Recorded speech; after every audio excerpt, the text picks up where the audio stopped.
जय मिथिला, जय मैथिली। हम पुष्पा सब गोटे के प्रणाम करै छी। कनकावती नामक चील सियार के कथा सुना रहल छी, से अहाँ सब सुनू।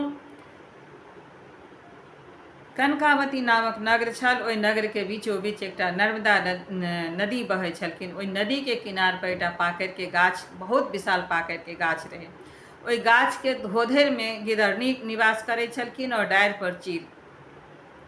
दुनू के बहुत दिन साथ रहला के कारण जे छै से हुनका दोस्ती भऽ गेलनि, बहुत घनिष्ठ मित्रता भऽ गेलनि। ओ हुनका बहिना कहै छलखिन और चीलो जे छै से सियारिन के बहिना कहै छलखिन, गिदड़नी के। अहिना समय बीतल। एक समय आसिन के कृष्ण पक्ष सप्तमी के जे छै, ग्रामीण महिला सब ओहिठाम नहाय लए एलखिन आ सब नहा नहा कऽ पाकरि गाछ लऽ तेल खैर चढ़ाबैत रहथिन, पूजा पाठ करैत रहथिन, खीरा औकड़ी सब चढ़ेलखिन। गिदड़नी जे देखलखिन तऽ ओ कहलखिन, हे बहिना, आइ की छै जे ग्रामीण महिला सब ई किदन किदन सब करै छै। कहलखिन जे चिलो जे रहथिन ओ कहलखिन जे नहि बुझल हँ बहिना, काल्हि जितिया व्रत छै, जितिया के उपास ई सब करै जेथिन, जितिया पाबनि छै, तऽ आइ नहाय खाय के विधि ई सब कऽ रहल छथिन। अब गिदड़नी जे छै चील के कहलखिन जे हमहूँ ई पाबनि करब। चील कहलखिन अहाँ बस के नहि यऽ केनाइ, अहाँ नहीं करू। लेकिन ओ नहीं मानलखिन, जबरदस्ती कहलखिन नहीं, हम करबेटा करब, चाहे जे हेतै। जिद्दी रहथिन। ओ जे छै से चील जहन ग्रामीण महिला सब चलि गेलखिन, चील सियार दुनू उतरली, गिदड़नी दुनू नहेलखिन। ओहीठाम जे छै से अपन ओहे सब जे ग्रामीण महिला सब जे छोड़ि गेल रहथिन ओ सब, ओही के बीछ उछ कऽ साफ सुफ कऽ कऽ ओहो सब अपन ओहिना पूजा पाठ केलथि आ अपना अपना घर गेलथि। ओ अपन धोधरि में गेलथि, ओ अपन डारि पर गेलथि। प्रात भिने जे छै से अष्टमी के व्रत केलखिन दुनू जने। दिन भर व्रत केलथि। राति जे भेलै, दिन भर के दुनू व्रत केने रहथि। ओहि संजोग बस ओही नगर में, कनकावती नगर जे रहथिन, ओहि गामक ग्राम के एकटा बहुत धनाढ़ तेली छलखिन। हुनकर एकेटा संतान रहनि, ओ बच्चा मरि गेलखिन। अब हुनकर परिवारजन सब रहथिन, सब केओ जे छै से हुनका नर्मदा नदी के किनार पर दाह संस्कार करे के लेल गेलखिन। संजोग बस ओहि दिन एतेक पानि पड़ैत रहे, बारिश वर्षा होइत रहे, जे ओ सब जरेलखिन न, मुर्दा अध जरे रहि गेलै।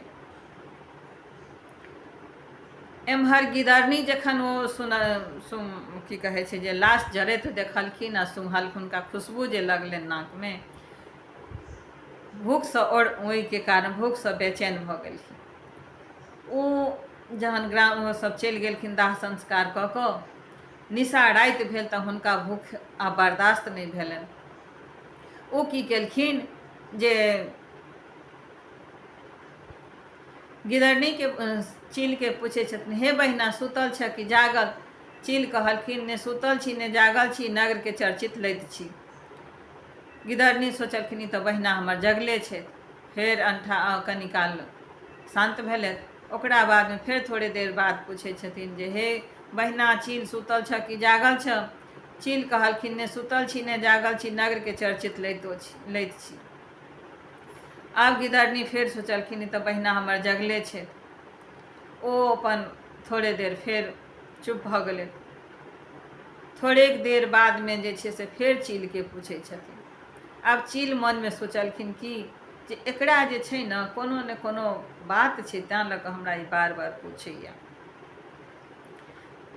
चील के जहन पूछलखिन, हे बहिना, जागल छ कि जागल सुतल छ? चील एहि बेर नहीं बजलखिन।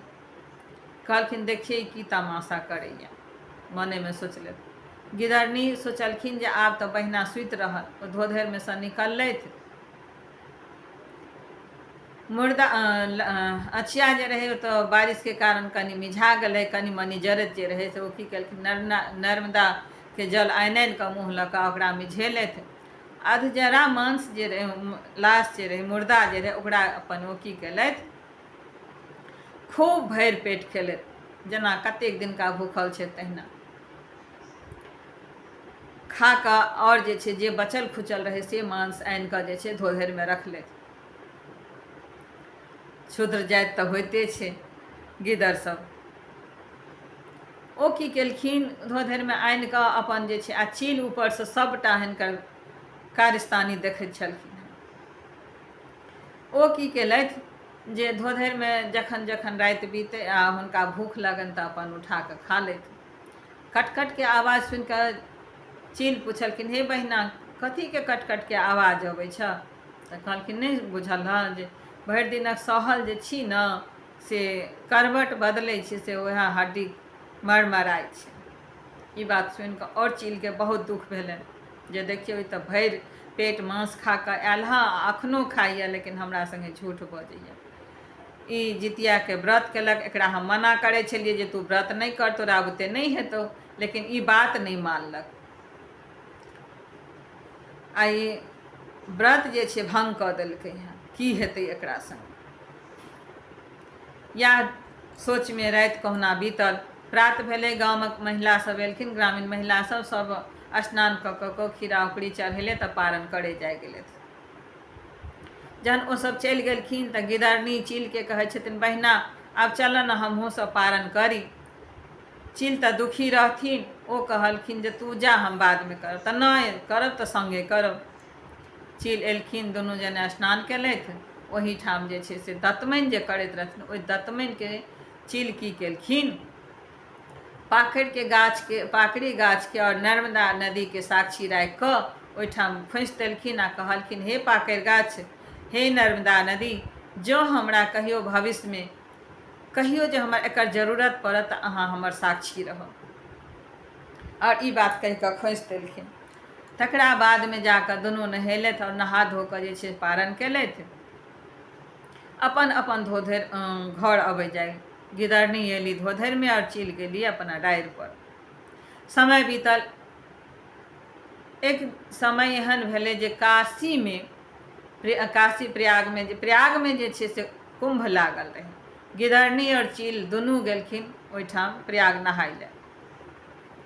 जहन नहाइत रहथिन तऽ भगवानसँ चीलनी प्रार्थना केलखिन जे हे भगवान, हम कोनो अथीमे जे छै से व्रत हम नियम निष्ठासँ केने होइ, सच्चे मनसँ केने होइ, तऽ हमरा एहि जन्मक बाद जे छै बात हमरा पूर्व जन्ममे याद रहै, और हमरा जे छै से ब्राह्मण कोखिमे स्त्री रूपमे जन्म दे। एते बात कहि कऽ ओ अपन प्राण त्याग देलखिन, डूब दऽ देलखिन, जल समाधि लऽ लेलथि। हुनकर सबके पुनर्जन्म भेलनि। भास्कर नामक बहुत विद्वान ब्राह्मण रहथिन, वेद ज्ञाता रहथिन। हुनका घरमे दुनूके, चील और सियारनीके जन्म भेलनि। दुनू सगी बहिन, जुड़वा बहिन एना भेलखिन जे जहन चील नहाइत रहथिन, डूब दैत रहथिन, तखन ओ गिदरनी जे रहथिन ओ हुनका पीठ पर हाथ धऽ देलखिन। तैँ लऽ कऽ दुनू जुड़वा बहिन बनलखिन। और जहन जन्म भेलनि तऽ भास्कर नामक ब्राह्मणके घरमे जन्म भेलनि। ओ की केलखिन, पंडितजीके बजा कऽ हुनका नामकरण कयल गेल। बड़की बहिनके नाम राखल गेल शिलावती, और छोटकी जे चीलनी गिदरनी रहथिन तिनकर नाम राखल गेल कर्पूरावती। ओ जे छै से जहन पैघ भेलखिन तऽ शिलावतीके बियाह भेलनि जे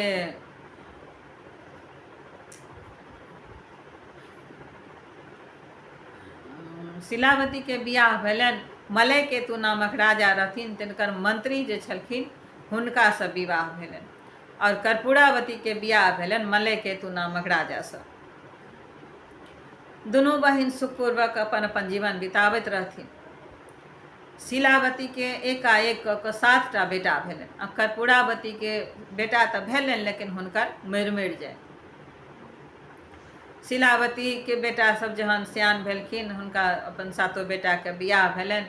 अपन खुशीपूर्वक रहै छलखिन, रहथिन तऽ गरीबे। आ ओ रानी रहितो जे छै संतानक दुखसँ दुखी रहै छलखिन। सब चीजसँ भरल छलखिन लेकिन संतान नहि छलनि हुनका जे छै कर्पूरावतीके बहुत जलन होइन, डाह होइन बहिनक बेटा सबके, पुतहु सबके देख कऽ हुनकर खुशी देख कऽ बहुत डाह होइत रहनि। आइ सोचथिन की करी जे हमर बहिन काने। एक दिन एहन भेलै जे ओहि राजाके ओहिठाम तऽ मंत्री रहथिन हुनकर शिलावतीके बड़, और ओहि घरमे जे छै से हुनकर बच्चासभ जे छै कर्पूरावतीके जे छै शिलावतीके बहिनके नाते हुनका बेटा सभके मौसी लागलखिन। तऽ बच्चा सभके जान आन रहिते रहै। ओ जे देखलखिन हुनका बेटा सभके देखलखिन तऽ हुनका छाती पर साँप लौटय लगलनि, और ओ की केलखिन, खटवाइस धऽ लेलखिन। सब चीज मतलब आभूषण सब उतारि कऽ फाटल चिटल गुदरी पहिर लेलखिन, केश सब खोलि लेलखिन आ खाट पर जाकऽ पड़ि रहलखिन। रानी एलखिन, राजा एलखिन तऽ कहलखिन रानी कतऽ छी, रानी कतऽ छी। तऽ दासी जे छथिन से कहलखिन जे रानी तऽ खटवाइस धऽ लेलनि तऽ ओ कोप भवनमे छथि। जहन राजा गेलखिन पुछलखिन एना किया अहाँ वेश बनेने छी, की कारण अइ? तऽ कहलखिन जे की कारण अइ से नहि पूछू, अहाँ हम जे कहब से करब। राजा कहलखिन हँ किया नहि करब, अहाँ कहू तऽ सही। तऽ नहि, ओना नहि कहब, अहाँ वचन दिअ हमरा। राजा वचन देलखिन जे एक सत तोहर, दोसर सत तेसर सत, जे नहि कहल करे से 80 कुंड नरक में। रानी कहलखिन जे हमरा बहिनक बेटा सबके जे अहाँ मरवा दियौ, तखने हमरा करेजामे ठंडक पड़त। राजा ई बात सुनि कऽ बहुत दुखी भेलखिन जे आ कहलखिन जे अहाँ केहन छी, बहिनक बेटा तऽ अपने बेटा भेल ने, अहाँ केना ओहि बच्चा सबके मरबाबऽ चाहै छियै। लेकिन ओ टस समस नहि भेलखिन, नहि अहाँ मरबाउ तखने हम मतलब उठब ओहि कोप भवनसँ। राजा सोचलथि जे आब की करू, वचनबद्ध रहै, कहै छै प्राण जाय पर वचन न जाय, से वला बात भेलै। राजा की केलखिन,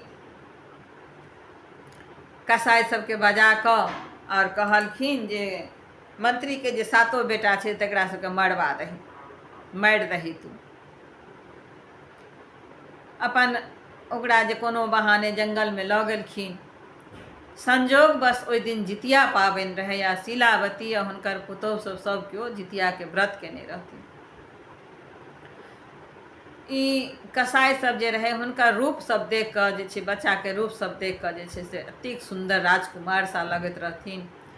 हुनकर रूप देख कऽ जे छै से मोहित भऽ गेलखिन। कहलखिन ओह एहि बच्चा सबके मारिए नहि। एक एकटा अंग काटि देलखिन और बच्चा सबके छोड़ि देलखिन। बच्चा सब जे छै से एक एक अंग जे कटलै ताहि कारण जे छै मूर्छित भऽ गेल रहथिन आ हुनका सब खून बहैत रहनि सबके देहसँ। ओही बाटे विधि विधाता जाइत रहथिन तऽ विधि कहलखिन विधाताके जे हे विधाता, ई देखियौ ने केकर बालक सब छै, केकर बच्चा छै, केना अथी मूर्छित भेल छै, से एकरा जीवित करियौ अहाँ, आ एकर माय जितिया पाबनि केने हेतै। विधि कहलखिन जे ठीक छै, ऊपरसँ अमृतके वर्षा कऽ देलखिन। बच्चा सब अपन जीव उठल और सब केओ सातो बेटा जे सातो भाय जे छै से जाकऽ अपना घर गेलथि। एम्हर कर्पूरावती छत पर जाकऽ बैठ गेलखिन आ कहलखिन जे हमर बहिन जे कानतै, हाक पारि कऽ जे कानतै तऽ हम सुनब तऽ हमरा करेजामे ठंडक भेटत। लेकिन भगवान हुनकर मनोकामना पूरा नहि हुअ देलखिन। हुनकर बच्चा शिलावतीके सब बच्चा सब जीवित रहथिन। अपन अहिना भेल जहन हुनकर दासी गेलखिन कहै लए जे ये मलिकानि, अहाँके बहिनक बेटा सब तऽ सब जीविते ये। ओतऽसँ उतरि कऽ अयला, दुखी बहुत भेलखिन। समय बीतल अहिना। एक समय इएह आसिन मासके जितियाके अथी रहै, तऽ ओहि दिन जे छै से की केलखिन कर्पूरावती, कहलखिन हम अपना बहिन बेटा सबके नोत दै छियै, नोतके बहाने हुनका बजेबै। आ राजाके फेर कहलखिन जे एकरा मरबैयो, नहि मरबायब तऽ हम अपन प्राण हत्या कऽ लेब। राजा कहलखिन नहि नहि, एहन काज नहि करू। आ ओ बहुत मनेबाक कोशिश केलखिन लेकिन ओ नहि मानलखिन। आ फेर कहलखिन अहाँ हमरा सङ्गे झूठ बजलहुँ, आ हमरा बहिनक बेटा सबके नहि मारलियै, ई ओ बहुत तरहक बात कहलखिन। राजा कहलखिन जे अहाँके संतान नहि जीवैए, जे अहाँ कोनो एहन कर्म केने छी तेँ कारण अहाँके संतान नहि जीवैए। आ ओ नीक कर्म केने छथिन तेँ हुनकर संतान मरलोके उपरान्त बचि जाइ छथिन। आब ई की केलथि जे कहलखिन नहि, ओकरा मरबाउ आ मूड़ी काटि कऽ हमरा दिअ, धर अहाँ कतहु दबा दियौ।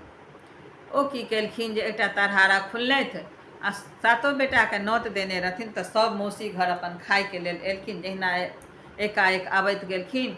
ओहिठाम कसाइके बैठेने रहथिन। कसाइ जे छै से की करथिन, हुनका जे जखने अथी आबथिन तऽ ओ गर्दन पर छौ मारि देथिन। गर्दन मूड़ी उठा कऽ एक तरफ रखने आ धर के तरहारामे गिरेने जाथिन। अहिना होइत होइत सातों बेटाके मारि देलखिन। सातों मुंडी रानीके पास आनि कऽ देलखिन। रानी की केलखिन, 7टा चंगेरामे मंगा कऽ ओहि मूड़ी सबके सातोंमे राखि देलखिन आ पियर कपड़ा ओढ़ा कऽ दासीके संग जे छै से शिलावतीके आँगन भेज देलखिन। जखन दासी सब गेलखिन लऽ कऽ तऽ हुनकर पुतोह जे रहनि शिलावतीके, गरीब तऽ रहबे करथिन, हुनका मन भेलै जे पारनके लेल मौसी न किछु नीक नुकुत चीज सब बना कऽ भेजलखिन हँ। शिलावतीके आगम आबि गेलनि जे नहि किछु ने किछु तऽ हमरा बेटा सबके संगे भेल जरूर, जे हम अपना बहिन पर विश्वास नहीं कऽ सकै छी। ओ की कहलखिन पुतोह सबके जे बेटा अहाँ ई सब उघाड़बै नहीं, जे जहिना छै तहिना अहाँ पूजा स्थानमे राखि दियौ आ अहाँ सब खूब बढ़िआँसँ सजि लिअ, सोलहो श्रृंगार कऽ लिअ। एते बात कहि कऽ जे छै हुनकर पुतोह सब जे छै सब डालाके लऽ गेलखिन, पूजा घरमे राखि देलखिन आ अपने सब सजि बजि लेलनि। प्रात भेलै। शिलावती की केलखिन, पारन जे केलखिन, पुतोह सबके कहलखिन जे आउ आब पारन करै छी। जहन प्रसाद लगेलखिन, प्रसाद चढ़ेलखिन जितवाहनके नामके, तऽ ओ प्रसाद जे छै पूजा केलाके बाद सबके चंगेरा पर कऽ छीटि देलखिन। ओ जे छै से भऽ गेल नारियलके फल। नारियल फल भऽ गेल। ओ जे छै सातोंमे चंगेरामे नारियलके फल भऽ गेल। आब ओ जे छै से मतलब ओ तऽ बुझलखिन जे मूड़ी छै शिलावती, लेकिन भगवान जितवाहन भगवानके कृपासँ ओहिमे नारियलके फल भऽ गेल आ हुनकर बेटा सब जम जम कऽ कऽ सब घर अबै जाइ गेल। जहन बेटाके देखलखिन तऽ शिलावती अपन छाती लगेलथि बच्चा सबके आ भगवानके बहुत बहुत शुक्रिया कहलखिन। अगिला साल और छत पर जकर पुरावती बैसल रहथिन जे आइ हमर बहिन तऽ जरूर कानत, किएक तऽ ओ अपना अथी केलखिन, मूड़ी अपना आँखिसँ देखने रहथिन, सजा कऽ डाला भेजने रहथिन डाल, लेकिन हुनकर मनोरथ पूरा नहीं भेलनि। दासी एलखिन। दासी कहलखिन यै मलिकानि, अहाँके बहिनके तऽ सातों बेटा जीवित छै, जे अहाँके बहिन तऽ डाइन अइ, ई सब कहि कऽ हुनके पर लांछन लगाबऽ लगलखिन। आब जे छै कर्पूरावती उतरली ओतऽसँ और बहिनेके ऊपर लांछन लगा देलखिन, तू डाइन छै, तू एना छै, हमर कोई खा गेलै, हमर बेटा सबके खा गेलै अपन बेटाके जिए लए। लेकिन वो अपन कुछ नहीं बाजलखिन। ओ भगवान भगवान करैत रहथिन। जहन अगिला साल अहिना जितियाके, आ ओ कोनो व्रत नहीं करै छलखिन कर्पूरावती। जितिया पाबनि एलै तऽ कहलखिन, बहिनके समाद देलखिन जे हमरे घर अबै आ हमरे संगे तू जितियाके पाबनि करै। शिलावती कहलखिन जे हम तोरा संगे पाबनि नहीं करब, तू रानी छे, हम गरीब छी, हम अपना घरमे अपन नून साग जे हाथ से लऽ कऽ करब, आ तू तऽ खुआ मलिदा खेबे, खुआ मलिदा चढ़ेबे, से हम तोरा संगे पाबनि नहीं करब। बड़ बेस अपन दुनू बहिन अपन अपना घरमे पाबनि केलथि। जाहि दिना पारन हेतै ताहि दिना जे छै से ओ अपन खरखरिया पर चढ़ि कऽ एलखिन शिलावती घर। कहलखिन जे पारन दुनू संगे करब। शिलावती कहलखिन पारन करबै तऽ चल नहाय लए नर्मदा नदी, ओतै पारन करब। कहलखिन ई कर्पूरावती ठीक छै चल। खरखरिया हुनको ला मंगालखिन तऽ कहलखिन नहीं, हम खरखरिया पर चढ़ि कऽ तऽ नहीं जायब, तू रानी छै, हम गरीब छी, हम पैदल जायब, हम व्रत केने छी। ओ अपन पैदल नर्मदा नदीके ओहिठाम गेलथि। ओहिठाम गेलखिन, स्नान जे केलखिन, करैत रहथिन दुनू, तऽ कहलखिन शिलावती कहलखिन कर्पूरावतीके किछो याद पड़लौ जे पूर्व जन्ममे तू की छलै, की सब केने छलै। कर्पूरावतीके किछो याद नहीं रहनि तऽ हुनका सबटा याद दिएलखिन। तू पिछला जन्ममे गिदरनी छलै, हम चील छली, हम दुनू जने व्रत केने रही, तू व्रत खंडित कऽ लेले। देखी पाखरिके गाछ छै, यही ठाम धोधरिमे तू रहै छलै, डारि पर हम रहै छलहुँ, जे जा कऽ देखी तू। कर्पूरावती धोधरिमे देखलखिन तऽ सहीमे माँस सबके गलल पचल हड्डी सब चीज रहै और हुनका कुछ कुछ याद आबऽ लगलनि। ओकरा बाद जे छै से कहलखिन शिलावती जे और किछो सबूत छै तऽ हम दै छियौ तोरा। ओ नर्मदा नदी आ पाकर गाछ के जे साक्षी रखने रहथिन हुनका कहलखिन जे आइ अहाँ सबके जरूरत हमरा अइ। तऽ हुनका प्रणाम कऽ कऽ ओहिठामसँ दतमनि अनलखिन आ दतमनिके जे कहलखिन जे तोहूँ कर्पूरावतीके कहलखिन तोहूँ दाँत खोधै आ हमहूँ खोधै छी, तोरा दाँतसँ एखनो माँसके टुकड़ा निकलतौ आ हमरा दाँतसँ खीरा औकड़ी निकलत। दुनू जहन दाँत खोधलखिन तऽ वाकईमे जे छै से कर्पूरावतीके दाँतसँ जे छै से माँसके टुकड़ा निकललै ने शीलावतीके दाँतसँ खीरा औकड़ी निकललै। जहन ई जे देखलखिन तऽ हुनका बहुत आत्मगालीन भेलनि आ ओ जे छै से ओहीठाम अपन प्राण त्याग देलखिन। कर्पूरावती राजाके खबर भेजल गेल, राजा एलखिन, कर्पूरावतीके दाह संस्कार केलथि और वो खुशीपूर्वक राजपाट चलाबलक। कहावत छै, कहै छै लोग जे ककरो देख कऽ नहि जरी, भगवान जकरा जे देने छै ताहिमे सब अपन अपन घरमे सुखी रहै, सब लेल प्रार्थना करी, ताहि पाछाँ अपनो लेल प्रार्थना करी। ई छल चिलसियारके कथा। आ पारणक कथा सुना रहल छी से अहाँ सब सुनू। एक गाँवमे एकटा मालिन रहथिन। ओ मालिन जे छै, माली आ मालिन जे रहथिन एकटा हुनका एकटा बेटा रहनि। माली दिन प्रतिदिन अपन फूल तोड़ि कऽ लाबथिन और सौंसे गाममे बाँटै दै छलखिन, जे ग्राहक सबके राजाके दरबारमे सेहो दैत रहथिन। हुनका ओहिसँ गुजारा नहि होनि तऽ एक दिन माली कहलखिन मालिनके जे आब एहिसँ तऽ गुजारा नहि होइए, तऽ हम परदेश जाकऽ कमाइ लए जाइ छी, अहाँ जे छै से अपन एहिठाम सम्हारू, दुनू माय बेटा रहू आ सभक घरे घरे जहिना ग्राहक सब छै सबके घरे घरे फूल पहुँचा देबै। कहलखिन ठीक छै। ई सब जे छै से मालिन जे छै नित्य अपन फुलबाड़ीसँ फूल तोड़ि कऽ आनथिन, सब ग्राहक सबके घरे घरे पहुँचाथिन, राजाके दरबारमे पहुँचाथिन।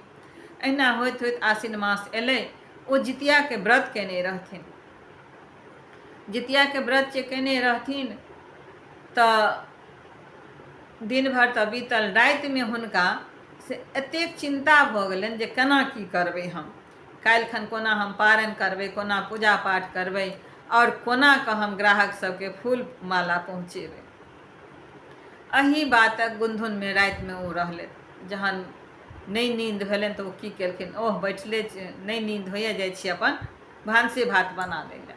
ओ अष्टमी तिथि रहितेमे की कहै छै साग सब्जी बनेलथि, कटलथि खोटलथि सबटाके, भानस भात केलथि और सुति रहलथि। ई देख कऽ जितवाहन भगवान हुनकासँ बहुत क्रोधित भऽ गेलखिन आ कहलखिन एकर दण्ड जे छै से एकरा हम जरूर देबै। आब जे छै से मालिन जहन सुति रहलखिन, हुनका भोरमे उठल नहि होनि, एतेक हुनकर हालत खराब भऽ गेलनि। बेटाके उठेलखिन, बेटाके कहलखिन जे जाउ फुलबाड़ीमे फूल तोड़ि कऽ और कतहु देबै नहि देबै, राजाके घर जरूर दऽ देबै फूल।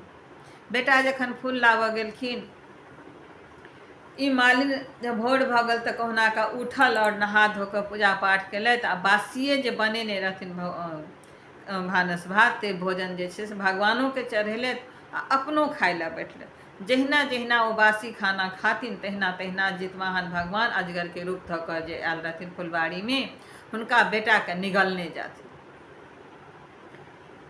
जहन हुनकर मालिनके पेट भरि गेलनि तऽ जितवाहन अजगरके रूपमे जे रहथिन ओ की केलखिन, ओ हुनका बच्चाके निगलि गेलखिन। ओही बच्चा फुलबाड़ीमे बच्चा सब खेलाइत रहे और बच्चा सब, तऽ ओ आबि कऽ कहलखिन ये मालिन अहाँ बेटाके तऽ अजगर निगलि गेल। मालिन कनिते खीजते फुलबाड़ीमे पहुँचली आ भगवानके कहलखिन जे हे भगवान, हम कोन अपराध कऽ देलहुँ जे हमरा सङ्गे ई केलहुँ, हमरा बेटाके अहाँ निगलि गेलहुँ, अजगर निगलि गेल। से अखन एको घंटा नहि बीतल है जितियाके पारण केला, हमरा बेटाके अजगर निगलि गेल। हे भगवान, हम कोन अपराध केलहुँ, कोन हमरा ई दण्ड दै छी। आकाशवाणी भेलै जे तू जितियाके व्रत केने छलऽ, अष्टमी तिथि रहिते तू साग सब्जी कटलऽ हँ, बसिया खाना रातिमे अपन खाना बनेले खेलऽ हँ, तोरा रातिमे अपने पेटक चिन्ता रहौ, हमर एको बेर नाम नहि लेलऽ, तैँ लऽ कऽ तोरा ई भेलौए। आब ओ खूब कानऽ लगलखिन, कहलखिन एकर कोनो तऽ उपाय हेतै। तऽ कहलखिन हाँ उपाय छै। हुनकर कानब खीजब देख कऽ भगवानके दया आबि गेलै कहलखिन हाँ उपाय छै, अगिला साल जे छै फेर जितियाके व्रत एतै तऽ ओ नियमसँ जितियाके व्रत करिहे, और अष्टमी तिथि समाप्त भेलाक बाद जे छै साग सब्जी कटिहा, भानस भात बनबिहे आ भगवानोके भोग लगबिहे, अपनो खइहे गरम गरम खाना। तहिना मालिन केलखिन, साल भर बच्चासँ दूर रहलखिन। जितिया पाबनि आयल, जितियाके व्रत केलखिन, बहुत नियमपूर्वक सब व्रत केलखिन आ हरदम हम हुनका भगवान जितवाहनके नाम लैत रहथिन। तकरा बादमे जाकऽ जे छै से भोर उठलथि, अष्टमी तिथि खत्म भेल, समाप्त भेल, तऽ ओ जे छै से उठिकऽ अपन सब्जी भाजी कटलथि, भानस भात केलथि, खाइ लए बैठलखिन। जहिना जहिना गरम खाना ओ खाथिन तहिना तहिना साँप जे छै से हुनका बच्चाके उगलने जाथिन।